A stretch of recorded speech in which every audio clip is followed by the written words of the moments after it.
사형수들은 사형 날짜가 정해진 게 아니라서요. 본인들도 언제 죽을지를 몰랐다고 합니다. 지금은 사형을 집행하고 있지 않지만 실제로 사형 집행이 있었던 예전에도 그들은 오늘 죽을지 내일 죽을지 몰랐다는 거죠.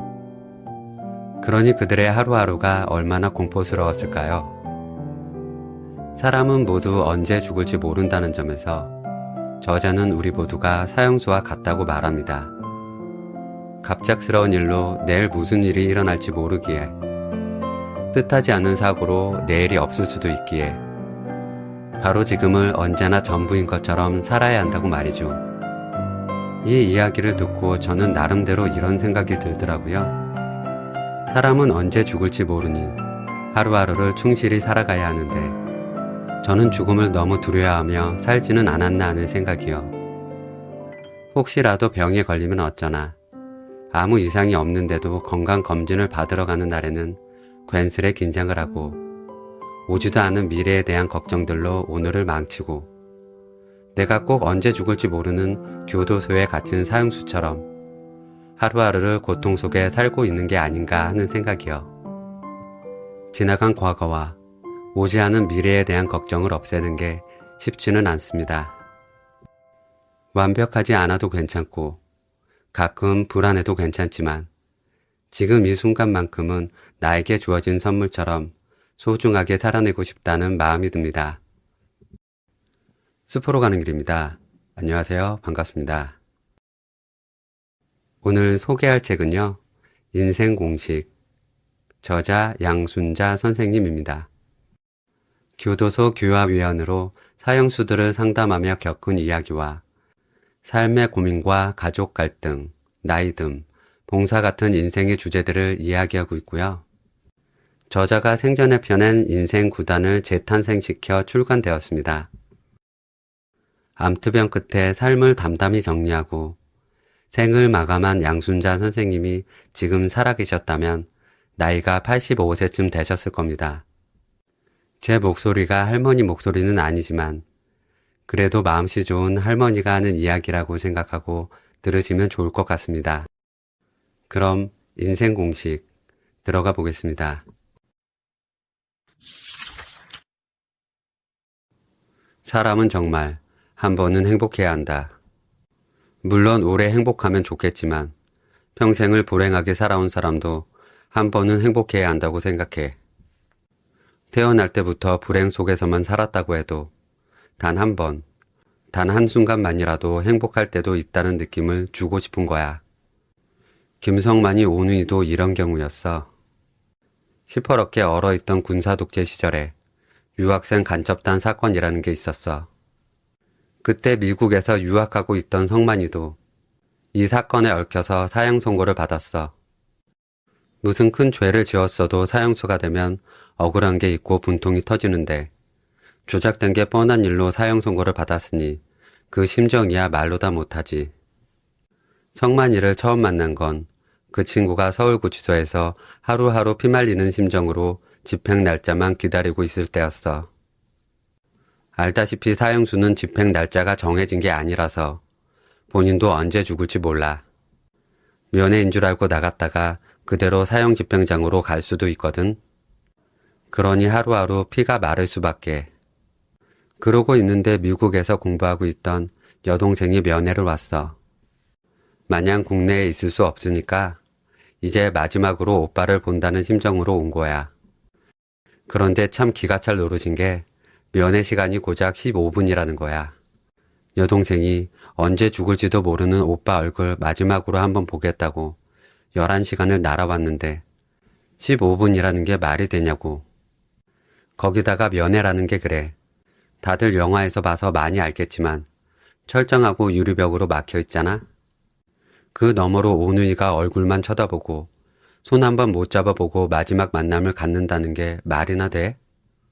아무리 어처구니 없는 세상이라도 그 꼴은 내가 못 보겠더라고. 그래서 고민하다가 계획을 세웠어. 그때 내가 사계절 선교회 회원으로 재소자들을 상담하고 있었는데 그 여동생을 우리 회원으로 꾸며서 몰래 데리고 들어가는 계획을 짠 거야. 먼저 분장을 해야 하는데 이게 쉽지가 않더라고.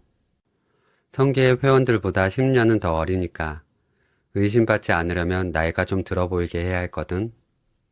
이리저리 머리를 써가지고 꾸미긴 했는데 이 사람이 단발머리에 얼굴도 동안이라서 한눈에 보기에도 딱 어려 보이는 거라. 그래도 어떡해. 이왕 마음먹었으니까 실행을 해야지. 같이 손을 잡고 교도소 입구에서부터 상담실까지 걸어가는데 그 길이 그날따라 얼마나 멀게 느껴지는지 참 둘이 맞잡은 손에서 땀이 고이더라고. 가슴은 콩콩 뛰고 말이야. 그때 내가 안 들켜야지 하는 생각이 아니라 들키면 그만큼 형벌을 받겠다는 마음을 먹었어. 내가 실패를 해서 형벌을 받는 한이 있더라도 시도는 해봐야겠더란 말이지. 억울하게 사형수가 되어서 당장 내일이라도 죽을 수 있는 오빠와 그 오빠를 마지막으로 보겠다고 11시간을 날아온 여동생. 그 오누이도 마지막으로 손이라도 한번 잡아보게 하고 싶었던 거야. 교도관들이 진짜로 몰랐는지 알고도 봐줬는지 모르겠지만 다행히 들키지 않았어. 덕분에 15분이던 면회 시간이 1시간 30분으로 늘어났지. 그 후에 세월이 변해서 성만이는 무기수로 감형되었다가 13년 2개월 만에 광복절 특사로 풀려났어. 지금은 결혼도 하고 아이까지 낳아서 잘 살고 있지. 이 세상 2번, 3번도 아니고 딱 1번 왔다 가는 건데 괴롭게 사는 것이 얼마나 가슴 아픈 일이야. 행복했으면 좋겠는데 괴로운 것도 또 있을 수밖에 없잖아. 그래서 해줄 수만 있다면 괴로움 속에서도 한 번은 행복을 주려는 거야. 억울하게 사형수가 된 사람에게 마지막으로 여동생의 손 한번 잡아보게 한 것으로 한 번의 행복을 주는 거야. 왜 그런 일을 하냐고? 내가 행복하기 위해서야. 내가 그들에게 준 행복이 몇 배로 커져서 나한테 되돌아오니까. 이별의 달인이 돼봐. 이별하니까 또 남자하고 여자하고 사귀다가 헤어지는 것만 생각하고 있지. 그래, 그것도 이별이고 그런 이별에도 달인이 되어야 해. 나 버리고 잘 사나 보자. 절대로 못 헤어진다고 울고불고 강짜를 부리면 보기 흉하잖아? 그냥 손 탁탁 털고 끝내버리면 쿨하고 보기도 좋잖아? 매달리고 저주한다고 마음 떠난 사람이 돌아오기를 해? 아니면 돈이 생기기를 해? 그렇게 해야 속이 시원하겠다면 그렇게 해봐. 다 당신만 손해지. 내가 지금 진짜 하고 싶은 말이 뭐냐면 세상 사는 게 다 이별이라는 거야. 고향을 떠나는 것도 이별이고 오랫동안 쓰던 물건이 못 쓰게 되어 버리는 것도 이별이지. 자식을 결혼시키는 것도 이별이고 자식 입장에서는 결혼하는 게 부모와 이별하는 거지. 그래 저래 이별하고 또 만나고 살다가 맨 마지막에 오는 이별이 있어. 그게 뭘까? 그래 맞아. 바로 죽음이야. 그것이야말로 제일 큰 이별이지. 몇십 년 동안 씻고 입히고 먹이고 가꾸어온 몸하고 이별하는 거야. 그게 무엇이든 정을 준 것하고 헤어지는 게 모두 다 이별이야. 그러니 이별의 달인이 되지 않고서는 인생이 고달파. 여기까지 무슨 말인지 알아듣겠지? 자, 그럼 이별의 달인이 되려면 어떻게 해야 할까? 그게 무슨 자격증이 있는 것도 아니고 학교에서 배울 수 있는 것도 아니고 이별의 달인이 되는, 그러니까 쿨한 이별을 하는데 방해가 되는 게 뭐라고 생각해? 집착이야. 집착이라는 놈 때문에 힘든 거야. 몇십 년 동안 대통령 해먹는 사람도 권력의 집착 때문에 그렇고 수단 방법 안 가리고 국회의원 되겠다는 사람도 그 자리에 집착이 생겨서 그렇지. 남녀가 이별할 때도 그래. 사랑이 통 없다고는 말 못해도 사랑이란 것과 집착이란 놈이 교묘하게 섞여 있어서 이별이 힘든 거거든. 사실 이거 내가 말 안 해도 어릴 때부터 귀에 못이 박히도록 들어온 이야기고 진짜 알고 싶은 건 집착을 버리는 방법이겠지? 방법이야 여러 가지가 있겠지만 왕도는 나도 몰라. 그냥 내가 겪은 이야기만 해줄게. 내가 사형수들 만나고 다니잖아. 그러면서 깨달은 건데 모든 사람이 전부 다 사형수라는 거야. 사형수라는 게 집행 날짜가 정해진 게 아니거든. 언제 죽을지 몰라. 우리도 그렇잖아. 오늘 죽을 수도 있고 내일 죽을 수도 있지. 교통사고니 무슨 폭발이니 해가며 얼마나 많은 사람들이 갑작스럽게 죽어가고 있어. 그런데 다 남의 일이야. 무사태평이야. 영원히 살 것처럼. 사형수들은 안 그래. 그들은 매 순간 극도의 긴장 상태에서 죽음을 의식하면서 하루하루를 보내고 있어. 이게 감옥 안의 사형수와 감옥 밖의 사형수가 다른 점이야.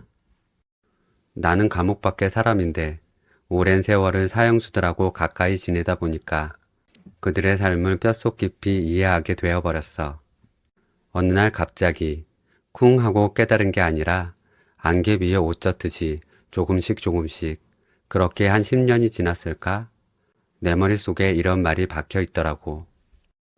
나는 언제든 죽을 수 있다. 그러니 내 사전에 내일은 없다. 바로 지금이 언제나 전부다. 이게 참 요상한데 꼭 무슨 주문처럼 내 마음과 행동의 미련이나 욕심이, 그러니까 집착이 줄어드는 거야. 그리고는 내게는 오늘, 아니 지금 이 순간뿐이다. 나중에 후회할 일은 어떤 것도 남기고 싶지 않다. 후회할 일이 많으면 죽는 순간 얼마나 죽음을 탓하고 원망하게 될까 하는 생각이 따라오는 거야. 거기다가 보너스로 주변을 항상 정리하는 습관까지 생기더라고. 언제 죽을지 모르는데 지저분하게 해놓고 죽으면 보기 안 좋잖아? 그럼 집착 버리려면 사형수들 만나고 다녀야 하는 거예요? 하는 사람들이 몇 보이는데 내가 다 겪어보고 답 찾아서 가르쳐 주잖아. 그러니까 그렇게 안 해도 돼. 얼마나 좋아. 나이 많은 사람이 미리 경험해보고 가르쳐 주니까. 그렇다고 해서 이 말 듣는다고 갑자기 집착이 훌렁 버려지고 그러는 거 아니야. 내가 좀 전에 말했지. 안개 위에 옷 젖듯이 조금씩 깨닫게 된 거라고. 그러니까 내 말 듣고 흘려버리지 말고 머리에 잘 넣어뒀다가 수시로 꺼내서 외워봐. 그럼 얼마 안 가서 옷이 흠뻑 젖게 될 거니까. 그래도 안 되면 날 찾아와. 좋은 의자에 앉혀서 상담해 줄 테니까. 이별의 달인이 되는, 그러니까 쿨한 이별을 하는데 방해가 되는 게 뭐라고 생각해? 집착이야. 이 집착이라는 놈 때문에 힘든 거야. 영혼들도 사랑이 필요해. 귀신 나오는 영화 좋아해? 옛날에는 여름에만 공포 영화라는 놈이 나오더니 요즘은 철도 없이 나오더라고. 그게 왜 그런지는 나도 모르겠어. 궁금하면 영화 평론가라는 양반들한테 물어보면 될 일이고, 내가 왜 별로 좋아하지도 않는 공포 영화 이야기를 하냐면 외국 귀신하고 한국 귀신하고 다른 점이 있더란 말이야. 가끔 텔레비에서 보면 생김새도 다르고 사람 괴롭히는 방법도 다르지만 가장 중요한 알맹이가 다르더란 거지. 그게 뭐냐 하면 한이야. 서양 귀신들은 별 이유도 없이 그저 자기가 귀신이고 막이니까 사람들 막 죽이고 돌아다니는데 우리나라 귀신들은 다 한이 맺혀서 생긴 귀신들이야. 다 그럴만해서 귀신이 됐다는 거야. 서양 귀신들은 말뚝을 박는다느니, 은으로 총알을 만든다느니, 목을 잘라야 한다느니 하면서 종류마다 죽이는 방법이 있는데 우리나라 귀신들은 따로 죽이는 방법이 없어. 죽이는 게 아니라 하늘로 보내줘야 해.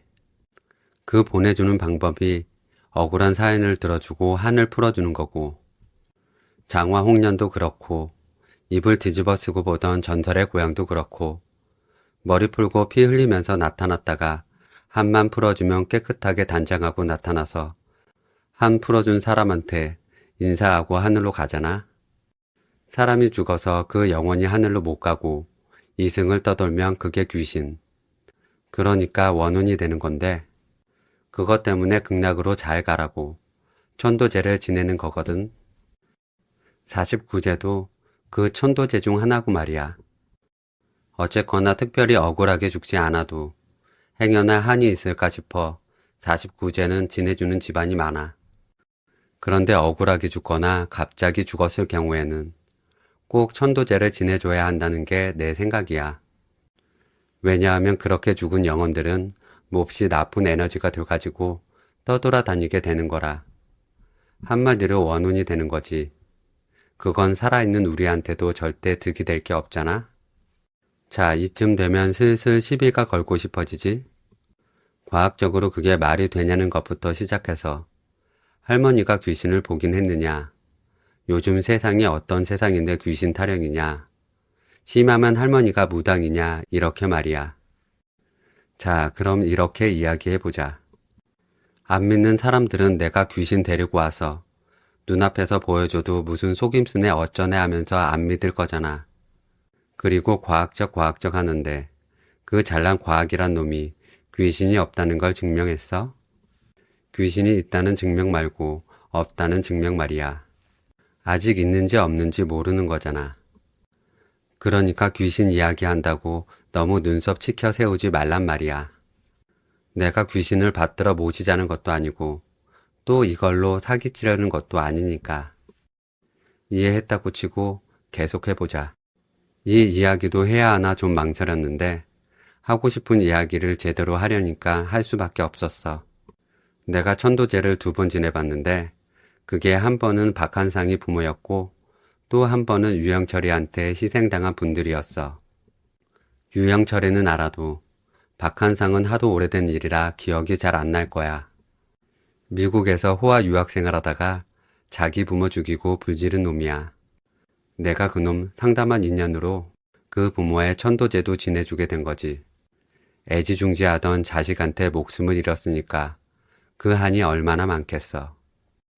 유영철이는 내가 직접 만나서 상담을 하지는 않았어. 하루는 교무과장님이 전화를 해서 유영철이가 자살소동을 자꾸 일으키니까 구치소가 힘이 듭니다. 선생님이 편지라도 좀 써주세요 하는 거야. 이왕 사형당할 건데 자해가 무슨 문제가 되냐고 생각할지 모르겠는데 법이 그렇게 안 돼 있거든. 만약에 사형수가 폐결핵이니 하는 병에 걸리면 그걸 다 고친 다음에 집행해야 하는 거야. 그러니까 그놈이 자해를 하면 교도관들한테는 사고가 되는 거라 문책을 받을 수도 있는 거지. 만나는 게 아니라 왜 편지냐 하면 내가 최근에는 사형수 상담을 안 하고 있었거든. 사형수 상담이라는 게 여간 힘든 일이 아니야. 그냥 가서 기도나 하고 좋은 말씀이나 하고 오면 괜찮은데 나는 일단 시작하면 내 속에 있는 걸 다 빼주고 오는 성격이니까 기운이 쭉쭉 빠져나가는 거라. 그래서 좀 쉬면서 충전을 하고 있던 중이었어. 그래서 과장님이 편지라도 써달라고 한 거지. 내가 재소자들한테 강의할 때도 너희들은 나쁜 놈이고 나는 착한 사람이다 라고 이야기하는 것처럼 사형수들한테도 회개하면 천당 간다 이런 이야기는 안 해. 이놈이 천당 갈지 지옥 갈지 내가 어떻게 알아. 그건 하늘이 알아서 할 일이고 나는 사람이니까 사람 일만 하는 거지. 유영철이한테 그랬어. 너는 인간들이 말할 수 있는 한계를 넘어버린 사람이다. 어느 누구도 너를 위로해 줄 수 없고 동정을 보낼 수 없고 그리고 누가 감히 너를 용서할 수 있겠냐고 했지. 또 자해하거나 자살 기도하지 말라고.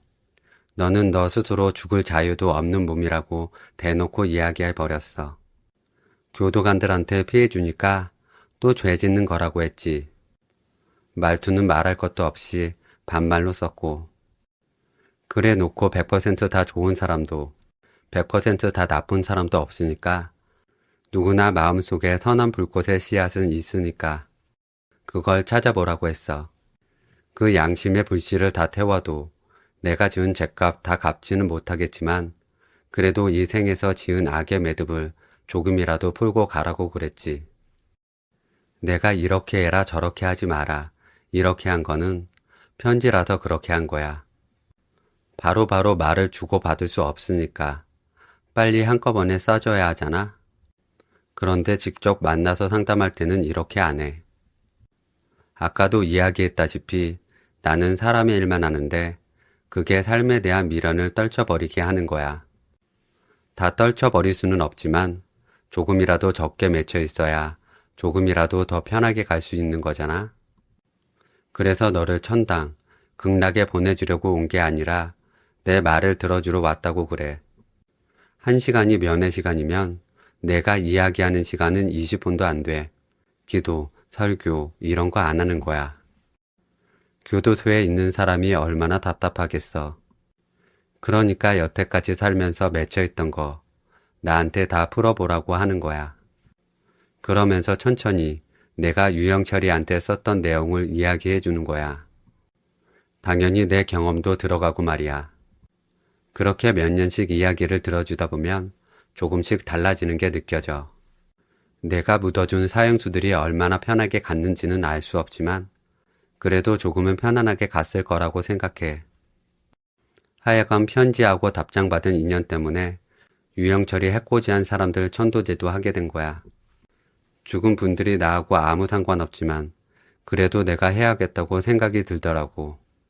그래서 이래저래 부탁을 해서 영가들 이름을 뽑아달라고 했어. 천도제 지내려면 이름이 있어야 하거든. 그래, 영가들의 명단을 받아서 전남 해남으로 갔어. 거기에 영가 천도제를 특별히 정성스럽게 지내주는 스님이 있거든. 하루 전날 15년 된 내 차를 7시간 몰고 가서 3시간 동안 진심으로 그 영혼들을 위로하는 기도를 하고 다음날 새벽에 천도제를 올렸어. 몇 시간 천도제를 지내고 위패를 불사르는데 잠잠했던 바람이 갑자기 쌩쌩 부는 거라. 그 바람이 꼭 영가들이 마지막으로 분노를 표시하는 것 같더라고. 이제 그만 노여움을 푸시고 좋은 데로 가세요. 다 잊어버리고 이제 좋은 데로 가세요. 이렇게 속으로 계속 기도를 했어. 그렇게 천도제를 지내고 나니까 마음이 좀 편해지더라고.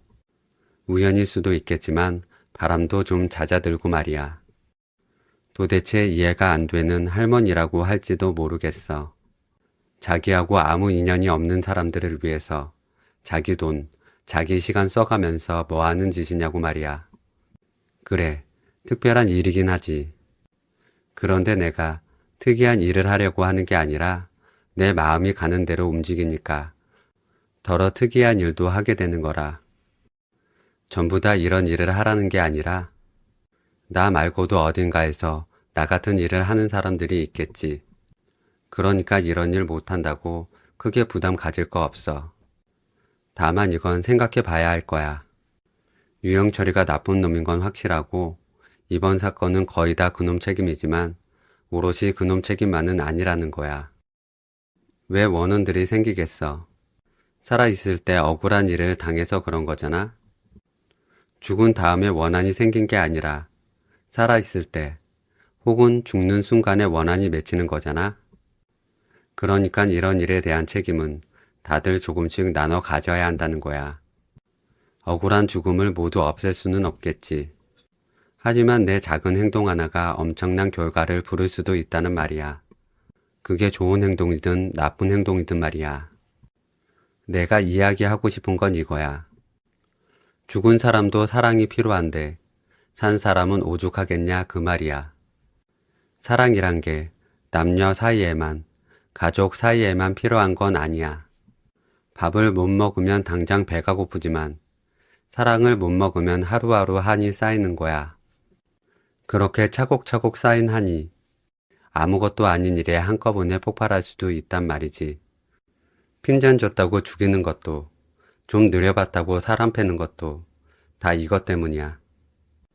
쌓이고 쌓여서 폭발하기 직전에 작은 계기를 줘서 그런 거라고. 핀잔을 안 줬더라면, 노려보는 게 아니라 따뜻한 눈으로 쳐다봤다면 죽은 사람의 운명도, 죽인 사람의 운명도 달라졌을 거야.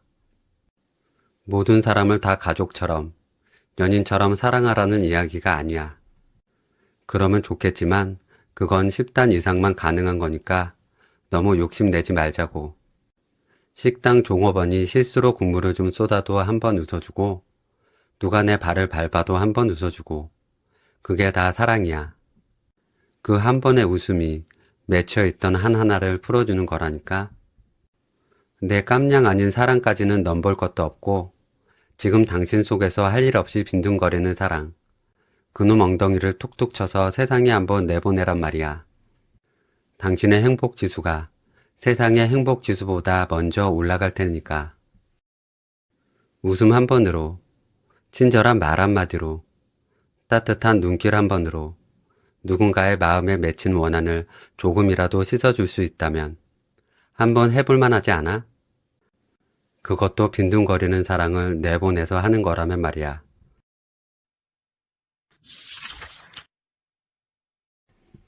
진하게 배신 한번 당해봐. 친하게 지내던 친구가 있는데 알고 보니까 이 친구가 뒤에서 내 욕을 하고 다닌다. 그런 배신감이 느껴지지? 남편이 딴 여자랑 눈이 맞았다. 환장을 누르시지? 살아 마라. 악착같이 현장을 잡아서 저걸 콩밥을 먹여 어째 하다가 한 성깔 한다는 양반들은 문제의 여자를 찾아내서 머리채를 잡는 일도 허다하지. 하나만 더 하자. 내 자식은 안 그럴 거라고. 내 자식만큼은 천하에 없는 모범생이라고 생각했는데 이 자식이 담배도 피우고 술도 먹고 싸움질도 하고 돌아다닌단 말이야. 그럼 또 붙들고 내가 너를 어떻게 키웠는데부터 시작해서 너하고 나하고 콱 죽어버리자까지 무슨 정해진 대본이 있는 것처럼 쭉 나와. 사람 사는 게 어차피 이 사람 저 사람하고 관계를 맺는 일이다 보니 사람한테 실망하지 않기란 여간 어려운 게 아니야. 이럴 때 사람들은 배신당했다면서 펄쩍펄쩍 뛰거나 풀썩 주저앉는데 이게 영 개운치가 않아. 배신당한 그 심정 이해 못하는 건 아닌데 사람들이 온통 남 탓만 대더란 말이지.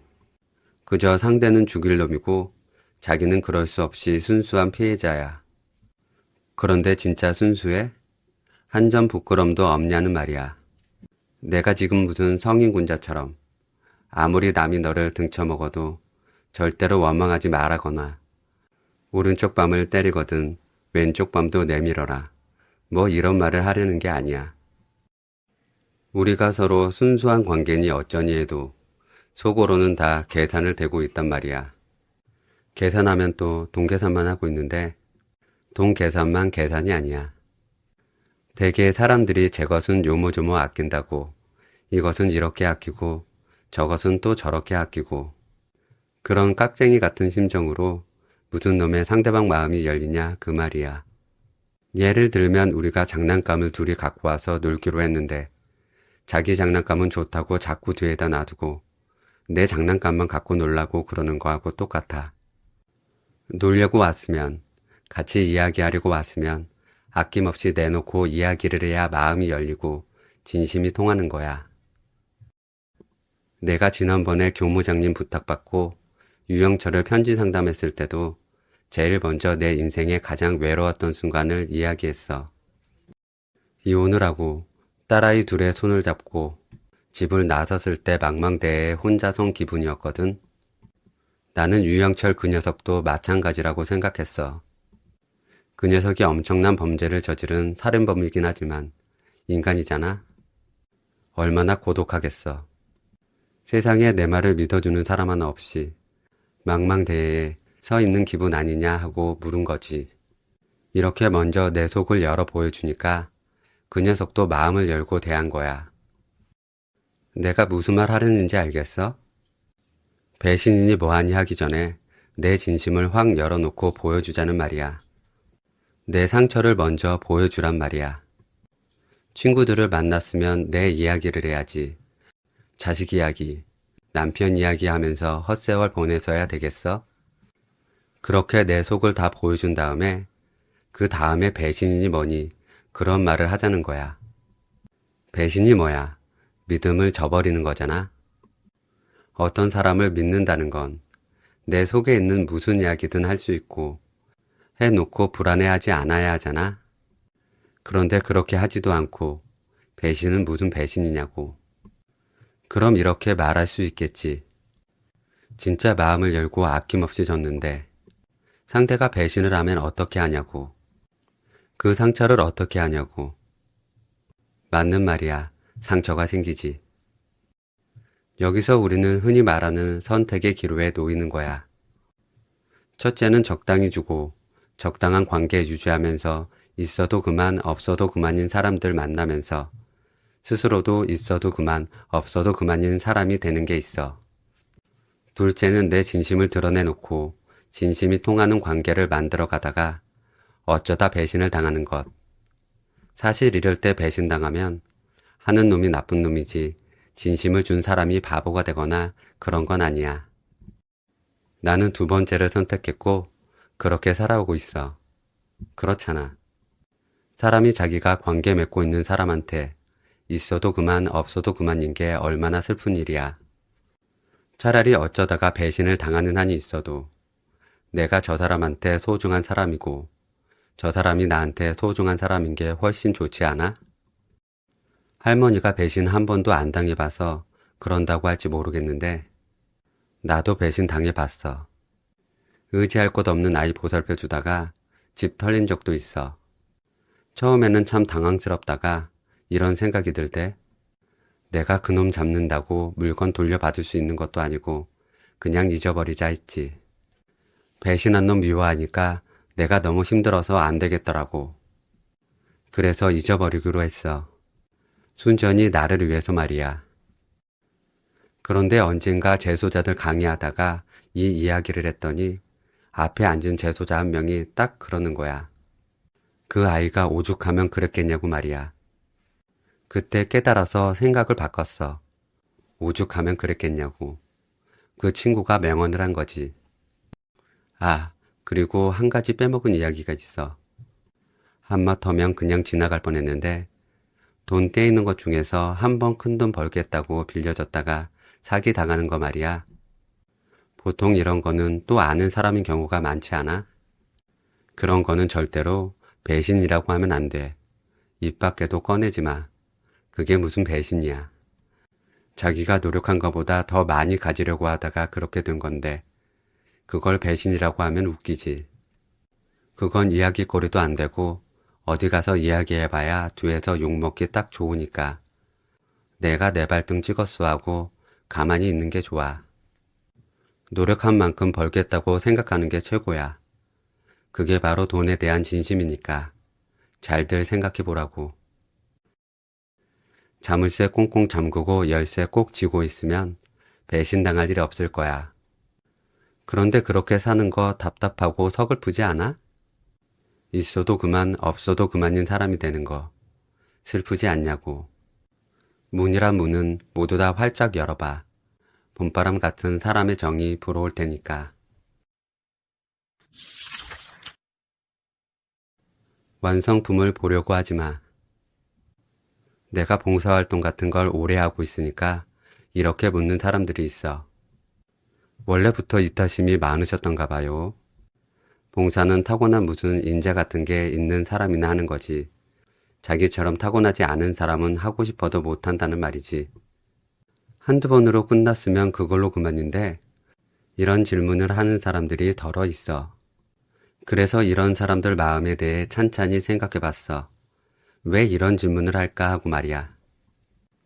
그런데 생각이 어디로 가냐 하면 이런 사람들이 핑계를 찾고 있구나 하는 쪽으로 가는 거야. 무슨 말이냐 하면 아예 좋은 일을 하고 싶은 생각이 없는 사람들은 이런 질문을 안 한단 말이지. 자기도 봉사 같은 거에 관심이 있으니까 물어보는 거야. 그런데 그런 일을 벌이는 게 두려운 거야. 돕다가 내가 너무 손해보는 건 아닐까 하고 말이야. 이타심은 콩알만한데 그 옆에 감자만한 이기심이 딱 버티고 앉아있으니까 이 콩알이 지레겁을 먹는 거지. 그러니까 콩알은 슬쩍 감추고 나는 감자가 너무 큰가 봐요 이러는 거라. 그래서 내가 이런 사람들을 위해 내 자랑을 좀 하려고 해. 뭐 오른손이 한 일을 왼손이 모르게 하라는 말이 있는데 왼손은 몰라도 다른 사람들이 들어두면 좋은 이야기도 있거든. 전에도 이야기했지만 다 당신 좋으라고 하는 이야기니까 너무 고깝게 듣지 말라고. 한 20여 년 된 이야기야.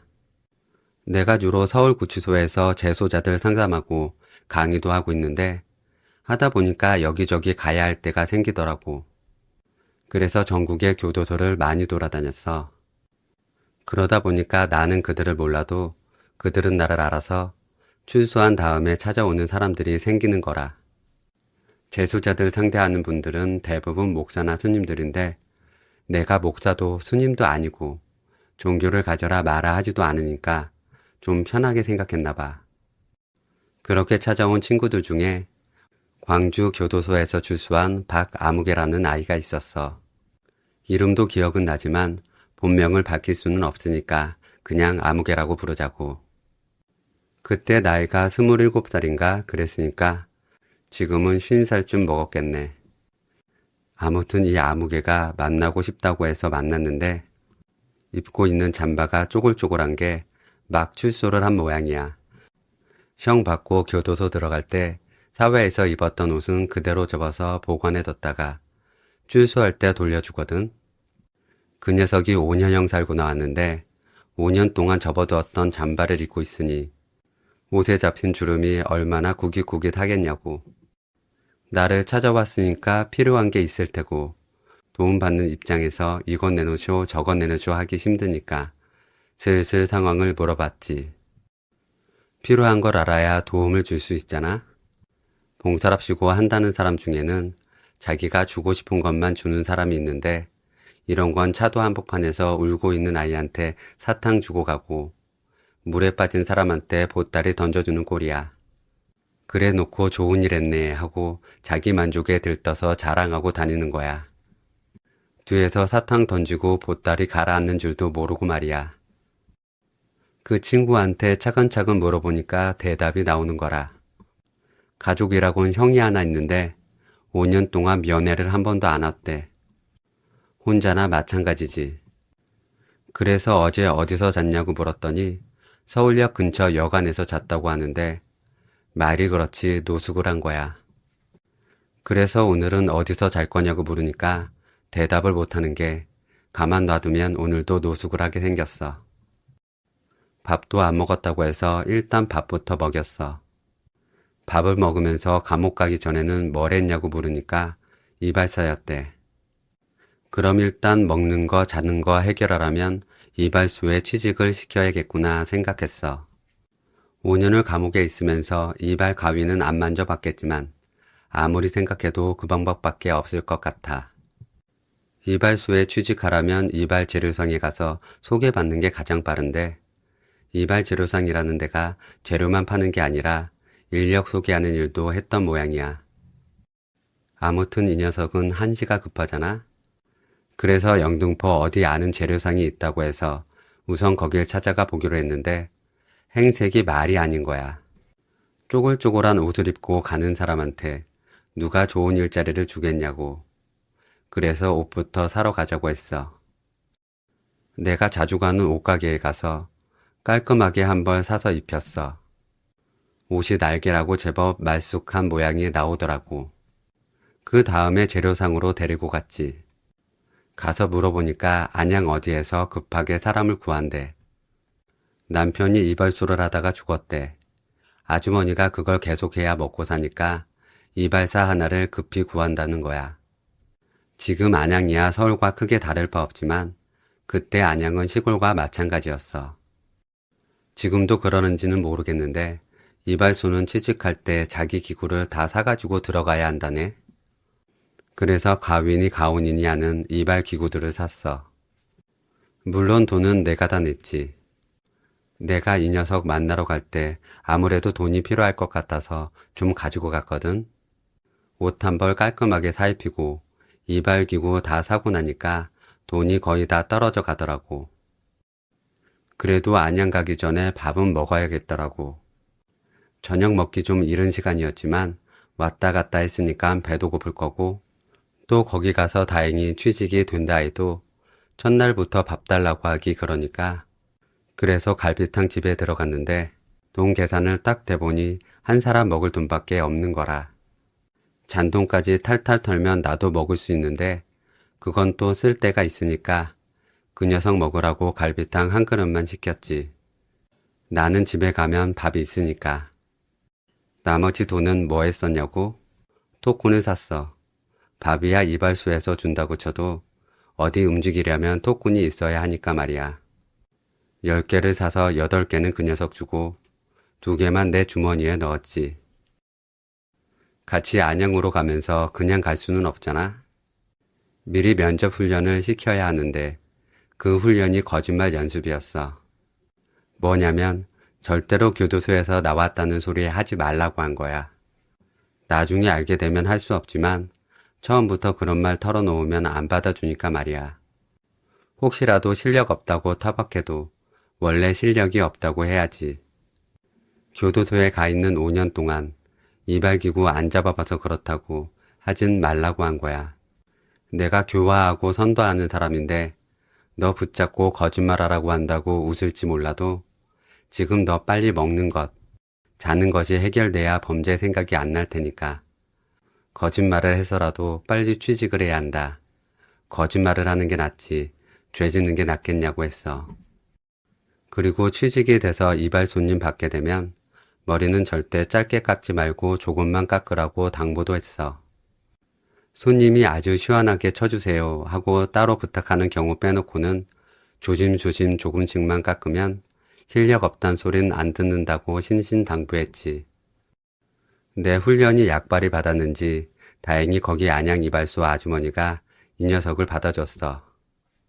그리고 이발소가 한 달에 2번인가 쉬었는데 그때마다 녀석은 나를 만나러 오는 거야. 내가 쉬는 날은 오라고 당부했거든. 왜냐하면 가족이 없으니까.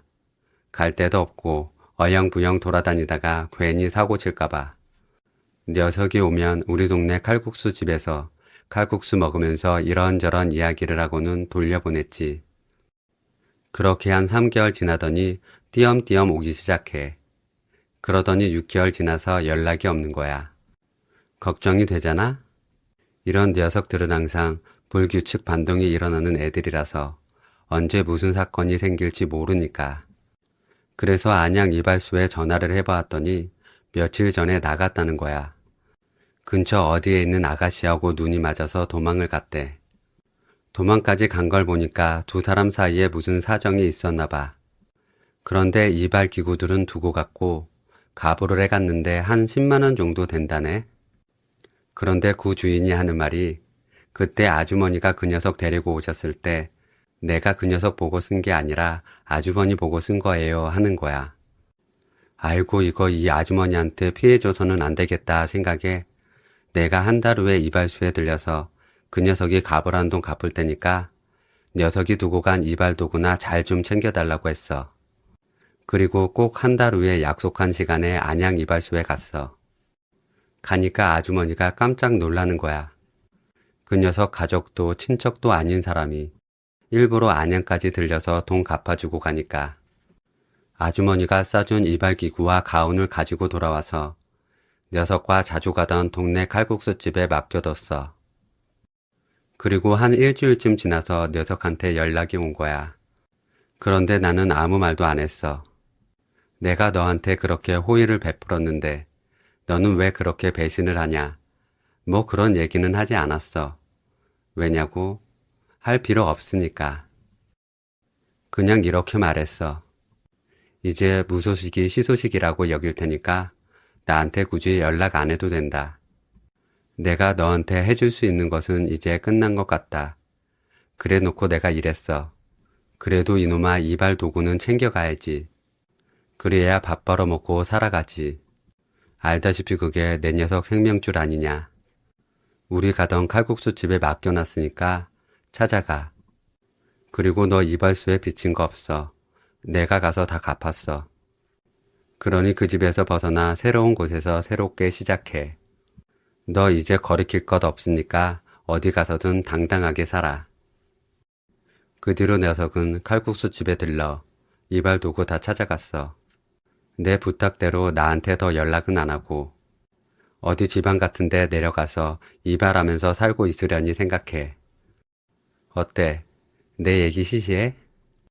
자랑이라고 해서 그 사람을 훌륭한 인간으로 싹 바꿔놓은 사례인 줄 알았는데 고작 실패담이요? 이렇게 묻고 싶을 거야. 방향은 엇나갔는데 바로 그 질문에 해답이 있어. 실패담이란 말에 해답이 있단 말이지. 대개 교도소에서 출소한 사람을 도왔다고 그러면 그 다음에 그 사람이 확 변해서 딴 사람이 됐다. 뭐 이런 감동적인 이야기를 기대하는데 그런 경우는 많지 않거든. 많지 않은 게 아니라 아주 드물어. 내가 한번 도와줬다고, 충고 한마디 해줬다고 그 사람이 바뀔 거라고 기대하는 거, 그거 굉장히 오만한 거야. 욕심이라니까.